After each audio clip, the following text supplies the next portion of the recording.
سلام طعنا يحبلنا بيتسب حبار بانام زي حباري بانايو أب حبار بانان تجرز ملكته حدشتن وأنا ونحبريتات كومدما هجراون أهجرون زيناتات كدسس يوم زيناتاتنا نبكل كبات إحنا channelنا سبسكرايب مدلاتنا دم لايك شير بمقبار كتكاتولنا بخبر بمعدن نابك عند عندي نتوتات زينا زعلت كنسجار فلما عند عندي نتوتات زينا أبتا بفيدرال منجستي مولوع زواز تنبرلا تقراي بسنك زقات برتو حزرت ترا غنزاب ترا برك سابي سران حموشة ميتاوي بكوامشن يشيئت كم زلو تقليزوام كابزو تساقم استزلو دبنا كنات SB موبايل بانكن ترانسفرن كي يقوارت سقات كم زلو تحبيروم تقراي نمتقعات درون منجست إثيوبيا ملاش شيبام إز ملاش تقراي دكتور دورتين أب سالستي بلتقنا نمو داق بينتنا يكونان ملافن تالونا دحر موبايل سعيوز مزايوم بخالي حبريتا منجسو سودان ابت هاجر زكاية زلو كوينات حدحدا وكوينات زي كونس قروا ابت هاجرات حويسو بركة زبالو اكالات ايدوم زاتولو سودان ناي مدفع وكلنا وكوينات يكبلا فليدوم سراوي سودان نتي بنايتو دعارب اماراتن بلتقنان زدقف حيل تاطاري سيف مولو بمولو نمسعار تقاريبو كم زلو قداي مستر كاميل إدريس قاليتولو نزاتم كالو تقدست معوالتاتنا اللونا مس حبار باناتون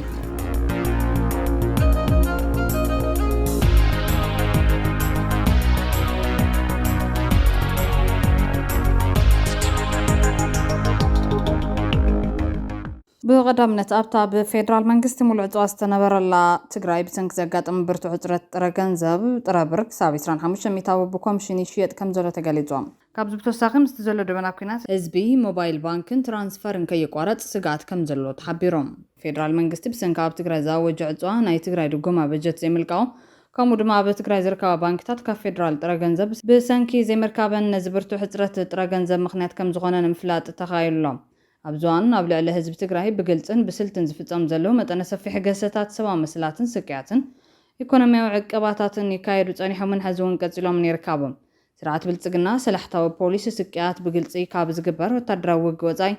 بحبون بقلتن استفلاليو من قدتاتن محاوراتن تطايمون حزب تقراي نمدخا من مسغاي نمتنات دانينا نكن قزا نمقبارن سنا عمراو تعطن فطارن زتكمل زلو نايت انت تسلت خوين غازيللا بسانكي زنبر جونوسايداو كيناتن زقصلو عصواتاتن لعل 800 ميتاو تكلات عنا تግራይ عانيون داغمنصت كيتغبرلو من تاريفهم يوم بسبات بسنك حصرت مدحانيت كتابتن ناو تحكمنان بسلحتا نكموت مغبار كم حد مسارح سقيات توسيللو حجز بوان كيوصح بمعقات مريت حرشا بعطقات كونن بمغبار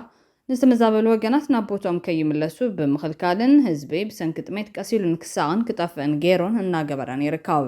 ተወሳኺን ኣብ ትግራይ ነዳድ ከያቱ በመخلካልን ህዝብ ትግራይ ቀጻልነት ዘሎ ኢኮኖሚያዊ ማሰይት ከጋጥሞን ኩሎም እንቅስቃሳቱ ዝተገደቡ ክኾኑን ይገብረሎም ዛርሚናው ስርዓት ብልጽግና ኦሮሞ ብዝተፈላለየ መንገድታት ኣብ ትግራይ ስልሕታዊ ፖሊሲ ስቅያት እናካየደ ዝርከብ ኮይኑ ነስዒቡ ድማ ሕጽረት ጥረ ገንዘብ ኣብ መዓልታዊ እንቅስቃስ ነበርቲ ጸገም ካብ ምፍጣር ብተሳኺ حقاونت زي بلوم ناي ترا غنزب مركب منقدتات كتكبرو حدشتي معصوتات كفيتيوم كابز قرب اوانت حيزو ترا غنزب بتوساخو يدما بميتاو كفليت مركب تقال محبرسب تግራይ بسفح ዝጥቀመል ዘሎ ኮይኑ እዚ ድማ ትግራይ ናብተዋን ኩናት 2013 ዓመተ ምህረት ዝመለስ ኮይኑሎም ካብ ወርሒ ጥቅምቲ 2018 ዓመተ ምህረት ጀሚሩ ካብ ፌደራል መንግስቲ ዝላኣኽ ናይ ድጎማ በጀት መቆራጹን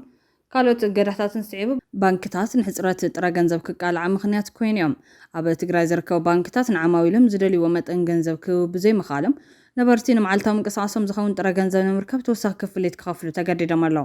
ኣብ ትግራይ ከም መቐለ ዓዲግራት ኣክሱምን ዓድዋን ዝበሉ ከተማታት ዝርከቡ ባንክታት ብኣብዝሓ ጥረ ብር የብልናን በመባል ንዓማዊሎም ክሳብ ምምላስ ከም ዝበፅሑ ዝረኸብና ሓበሬታ ዘመላኽቱ ኮይኖም በአንጻሩ ከም ሽረን ማጫውን ኣብ ዝበሉ ከተማታት ዝርከቡ ባንክታት ኣብ መዓልትን ሓደ ዓሚል ክሳብ 1000 ብር ሂቡ ከም ዘለዉ ዝኾነ ግን እዚ እውን ኣብ ክልል ከቢድ ጸገም ሕጽረት ጥረ ገንዘብ ኮይንካ ዝስራሕ ዘሎ ምዃኑ ይገልጽ እዚ እውን እንተኾነ ኩሉ ግዜ ዝርከብ ከም ዘይኮነ ዝጠቕሱ ምንጭታት ባንክታት ገንዘብ የብልናን ኢሎም ዝመልስሉ ኩነታት ካብ መዓልትና መዓልትና ገደደ ይመጽእ ከም ዘሎ ገሊጾም ጥረ ገንዘብ ካብ ምስ ዓፋርን ኣምሓራን ዝዋሰኑ ከባቢታት ናብ ትግራይ ኣትዩ ብተወሳኺ ክፍሊት ይሸጥ ከም ዘሎን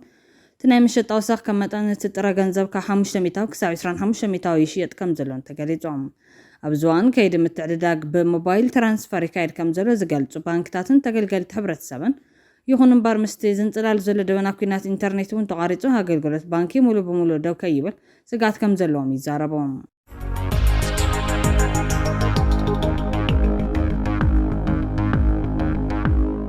بخالي حبريتا تግራይ ንመጥቃዕቲ ድሮን መንግስቲ ኢትዮጵያ ምላሽ ይባም እዚ ምላሽ ትግራይ ዶክተር ደብረጽዮን ኣብ ሳለስቲ ብልጽግና ንምውዳቕ በይንትን ኣይኮናን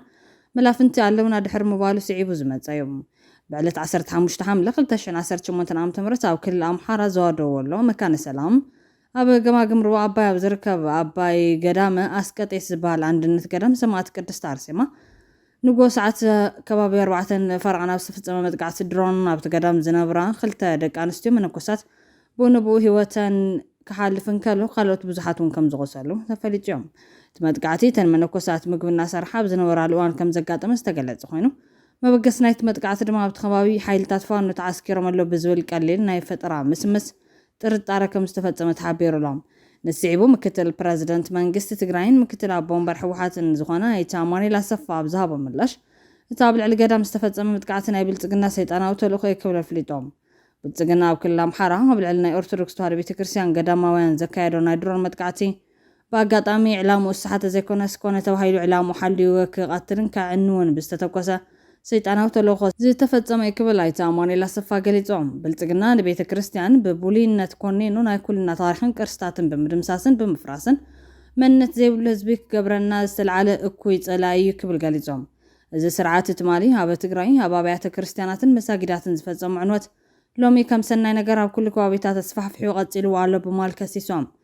ኢታማኒኤል ናይ ህዝቢ ጸላ ዝኾነ ስርዓት ናይ ግዜ ጉዳይ እንተዘይኮይኑ ኣብ ሓደ ከባቢ ዝጀመሮ ናይ ዕንወት ጥፋት ቀስ በቀስ ከም ናይ ባርሓዊ ናብ ኩሉ መልሓኹ ግድን እዮም ትዝኸውን ዘለውን ንሱ ኢሎም እዚ ምላሽ ኢታማኒኤል ብሓደ ገጽ ነቲ እኩይ ተግባር ብልጽግና ምቅላዕ እንትኾን ብኻልእ ወገን ድማ ነቲ ዶክተር ደብረጽዮን ገብረሚካኤል እውን ዘረጋገጾ ጽምዶ ንምጥንኻር ዝዓለመ ይመስል ይብል ተዓዘብቲ እዮም ዶክተር ደብረጽዮን ገብረሚካኤል ተኸለል አንጻር መንግስቲ ኢትዮጵያ ንነብሳ ንምክልኻል ምስ ካልኦት ሓይልታት ምሕዝነት ከም ዝፈጠረት ኣብ ከተማ መቐለ ምስ መናእሰይ ኣብ ዘካየዱ ኣኼባ ተዛሪቦም ዶክተር ደብረጽዮን እዞም መሓዙት ኣለውና ብዝብል ዝገልጾም ሓይልታት አንጻር ተሓበራዊ ጸላይና ዝበለ መንግስቲ ኢትዮጵያ ክቃለሱ ዝጸንሑ ጉጅለታት ምዃኖም ሓቢሩሎም ሰልፊ ብልጽግና ገዛ ሰልፊ ኢትዮጵያ ድሕሪ ሕዚ ምስ ትግራይ ጥራሕ ይገጥምን ነቲ ስርዓት ከም ስጋት ዝርእይዎ ካልኦት ሓይልታት ኣለዉ ወለኳ ኣብ ዓርስና እንተማመን እንተኾንና ነቲ ስርዓት ከወግዱ ዝደልዩ መሓዙት ኣለውና ሰልፊ ብልጽግና ንዓቶም እውን ናይ ህላወ ስጋት እዩ ምዞም ሓይልታት ምሕዝነት ፈጢርና ኣለና ኢሎም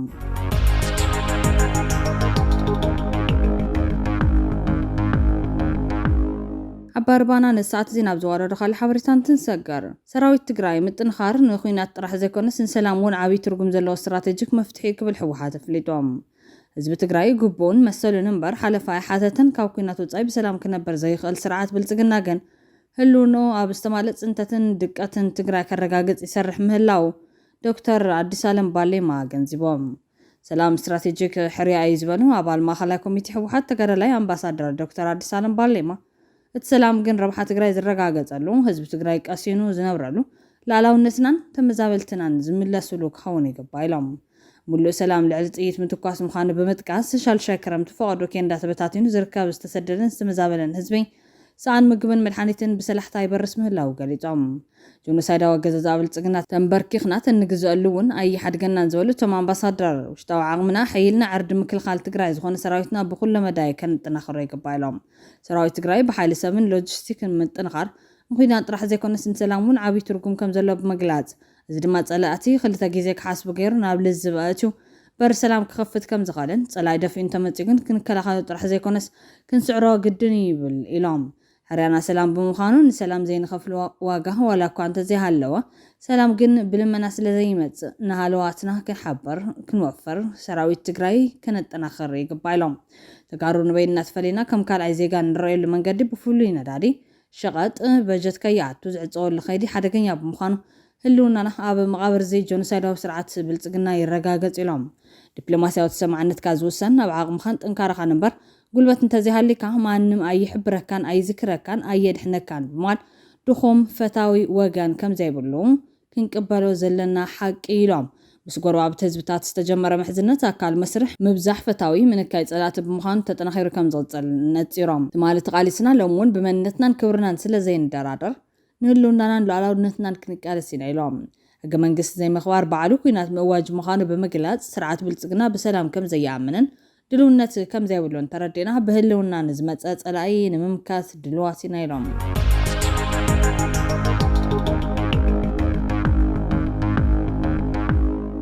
መንግስቲ ሱዳን ኣብታ ሃገር ዝካየድ ዘሎ ኩናት ሕድሕዳዊ ኩናት ዘይኮነስ ጎረባብቲ ሃገራት ሓዊሱ ብርክት ዝበሉ ኣካላት ኢዶም ዘትውሉ ሱዳን ናይ ምጥፋእ ውክልናዊ ኩናት እዩ ክብል ኣፍሊጦም። ሰራዊት ሱዳን ነቲ ብዩናይትድ ዓረብ ኤማራት ብልጽግናን ዝድገፍ ሓይልታት RSF ሙሉእ ብሙሉእ ንምስዓር ተቃሪቡ ከም ዘለዎ ቀዳማይ ሚኒስተር ካሚል ኢድሪስ ይገልጾም። ቀዳማይ ሚኒስተር ሱዳን ካሚል ኢድሪስ ሰራዊት ሱዳን ኣብ ዝሕዚ እዋን ኣብ ዝካየድ ዘሎ ውግእ ንሓይልታት ህዝቢ ደገፍ RSFን ምስ ኣቶም ዝወገኑ ናይ ወጻኢ ዕስባት ዋጋትን ሙሉእ ብሙሉእ ንምስዓር ተቃሪቦም ኣለዉ ክብል ገሊጾም። ብተወሳኺ እቲ ነዊሕ እዋን ዝጸንሐ ኣዕናዊ ውግእ ናብ መወዳእቱ ይቐርብ ከም ዘሎ ብተስፋ ኣፍሊጦም። እቲ ቀዳማይ ሚኒስተር ነዚ ዘረባ ዝተዛረበ ካብ ቦትስዋና፣ ጋቦንን ሊብያን ዝተውጻጽኡ ልኡኻት ኮሚቴ ኣገልግሎት ሓበሬታን ድሕንነትን ኣፍሪካ ምስ ዝተገበረ ላዕለዋይ ደረጃ ኣኼባ እዩ። ኣብዚ እዋን እዚ እውን እቲ ንሃገር ንምፍራስን ህዝባ ንምምዝባልን ዝዓለመ ውጥን ከም ዝፈሸለ ገሊጾም። እቲ ዓላማ ነዛ ጥንታዊት ስልጣነ ካብ ህዝባን ሃፍታን ምብራዝ ነይሩ። እዚ ውጥን እዚ ፈሺሉ እዩ ሓዚ ሱዳን ተሓውላ ዝበለ ካሚል ኢድሪስ ኣብቲ ሃገር ህይወት ብህድኣት ናብ ንቡር ይምለስ ከም ዘሎን ዜጋታት እውን ብእምነት ናብ መንበሪኦም ይምለሱ ከም ዘለውን ኣፍሊጦም። ኣብ ካርቱምን ኣብ ካልኦት ክልላትን ንዝበፅሐ ሰፊሕ ዕንወት ብምጥቃስ እዚ ኣብ ውሽጢ ሱዳን ወይ ኣብ ልዕሊ ሱዳን ጥራሕ ዝካየድ ውግእ ኣይኮነን፣ እዚ ብብዙሓት ሃገራትን ሓይልታትን ዝምራሕ ኣብ ልዕሊ ሱዳን ዝተኸፈተ ውግእ ብምባል እዚ ግጭት ሰፊሕ ጂኦፖለቲካዊ ሳዕቤን ዘሎ ኣብ ልዕሊ ሱዳን ዝተኸፈተ ዓለም ለኻዊ ውግእ እዩ ኢልዎሎም። ወታደራዊ ዓወታት የመዝግቡ ምህላዎም እኳ እንተተገለጸም ቀንዲ ዕላማ መንግስቲ ሱዳን ግን ሰላም ምዃኑ ገንዚቦም። ብተወሳኺ ብሕቡራት መንግስታት ሕብረት ኣፍሪካ፣ ዓረብ ሊግን ቫቲካን ዝድገፍ ኣጠቓላሊ ናይ ሰላም ተበግሶ መንግስቱ ካብ ዝድግፎ ደጊሞ ኣረጋጊጾም። ብተወሳኺ ሱዳናውያን ዘይተሳተፍሉ ኣብ ከተማታት ኣውሮፓን ካልኦት ዞባዊ ማእኸላትን ብዛዕባ ሱዳን ዝካየዱ ናይ ሰላም ጉባኤታት ናይ ባዕዳዊ ምግዛእትን ዘረኝነትን ኣካይዳ ብምባል ኮኒኖም። ሱዳናውያን ኣብ ዘየለውሉ ናይ ሱዳን ዕድል ክትውስኑ ኣይትኽእሉን፣ ዲሞክራስን ሰላም ከተምጽኡ እንተደሊኹም ናብ ሱዳን ክትመጹ ኣለኩም ብምባል ኣጠንቂቖም። እቲ ብምድብ ሰራዊት ሱዳን ዝምራሕ መንግስትን ኢትዮጵያን ሕቡራት ኢማራት ዓረብን ነቶም አንጻር ዝዋጉ ዘለዉ ዕጡቃት ሓይልታት ዳዕመል ሰሪዕን ይድግፋ ኣለዋ ብምባል ብተደጋጋሚ ይኸስስ። ሱዳን ካብ ሚያዝያ 2023 ትሒዛ ኣብ መንጎ ጀነራል ዓብዱልፋታሕ አልቡርሃን ዝምራሕ ምድብ ሰራዊት ሱዳንን ብጀነራል መሐመድ ሐምዳን ደጋሎ ሕሜቲ ዝምራሕ ሓይልታት ዳዕመል ሰሪዕን ኣብ ዘካየድዎ ዘለዉ ደማዊ ኩናት ሕድሕድ ተሸሚማ ትርከብ። ኣብ ሱዳን ዝካየድ ዘሎ ኩናት ንኣስታት 40,000 ሕሙማት መንሽሮ ማለት እውን ካንሰር ኣብ ከቢድ ናይ ሞት ሓደጋ የትይዎም ኣሎ። እቲ ግጭት ነቲ ኣብቲ ሃገር ዝነበረ ናይ ሕክምና ስርዓት ብሙሉእ ብምፍራስ ንቐጻሊ ክንክን ሕሙማት ኣቋሪፅዎ ይርከብ።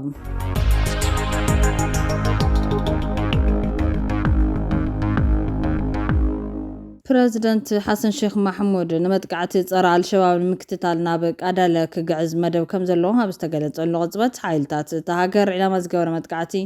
አልሸባብ ተኻይዶም። ፕረዚደንት ሓሰን ሼክ ማሕሙድ ኣብ መጀመርታ ወርሒን ሓሰን ግዚኡን ኣብታ ኣብ ዞባ ማእኸላይ ሻቤሌ ትርከብ ከተማ ካዳለ ክግዕዝ መደብ ከም ዘለዎ ይግለጸሎም። እዚ ድማ ኣካል ናይቲ ኣንጻር አልሸባብ ዝካየድ ዳግማዊ ወታደራዊ ወፍሪ ንምክያድ ምግባር ምድላዋት ምዃኑ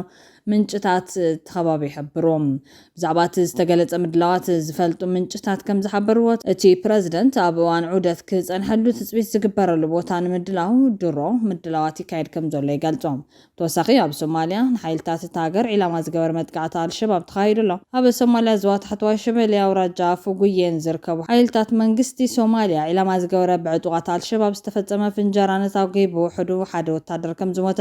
ምንጭታት እቲ ከባቢ ሓቢሮም። እቲ ፍንጀራ ኣብቲ ከባቢ ኣብ ልዕሊ ዝንቀሳቐስ ወታደራዊ ኣሃዱ ዘጋጥሞ ኮይኑ እቲ መስርሕ ሓይልታት መንግስቲ ኣብ ዝጥቀሙሉ መስመር ከም ዝተተኸለ ጸብጻብ ባይዱኣ ኦንላይን ብ23 ሓምለ ይሕበር። እቲ መጥቃዕቲ አልሸባብ ኣብ ታሕተዋይ ሸበሌን ካልኦት ከባቢታት ሃገርን ናብ ልዕሊ ሓይልታት ጸጥታ ሶማልያ ብተደጋጋሚ ኣብ ወሰን ጽርግያ ዝፍጸሞ መጥቃዕቲ መቕጽልታ ምዃኑ የመን። ምንጭታት ከም ዝሕብርዎ ሓደ ወታደር በቲ ፍንጀራ ከም ዝሞተን ብዛዕባ ክበጽሕ ዝኽእል መጉዳእቲ ወይ ተወሳኺ ኪሳራታት ዝምልከት ተወሳኺ ዝርዝር ሓበሬታ ዛጊድ ኣይተዋሃበን ዘሎ።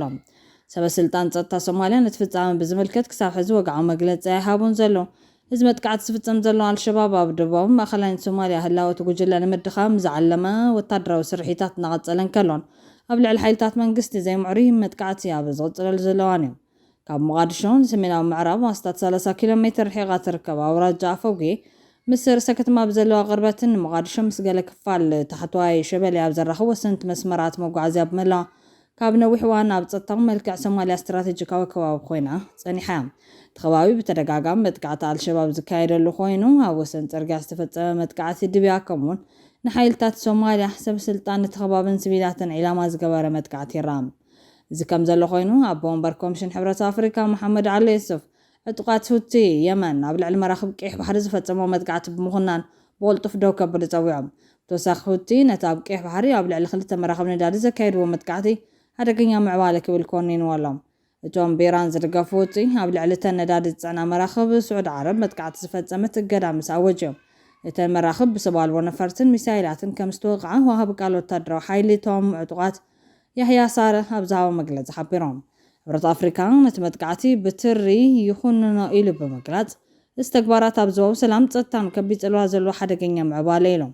ምስታ መራኸባ መጥቃዕቲ ዝበጽሕን ስዑድ ዓረብ ምሕዝነቱ ዝገለጸ ሕብረት ኣፍሪካ ንጸጥታ ሉዓላውነትን ምርግጋዕን እቲ ሃገር ዘለዎ ደገፍ ገሊጾም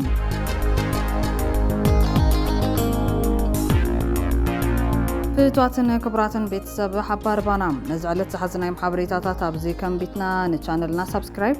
ንምድላዋትና ድማ ላይክ ሼር ብምግባር ቤተሰብ ሓባር ባናኹም ሰላም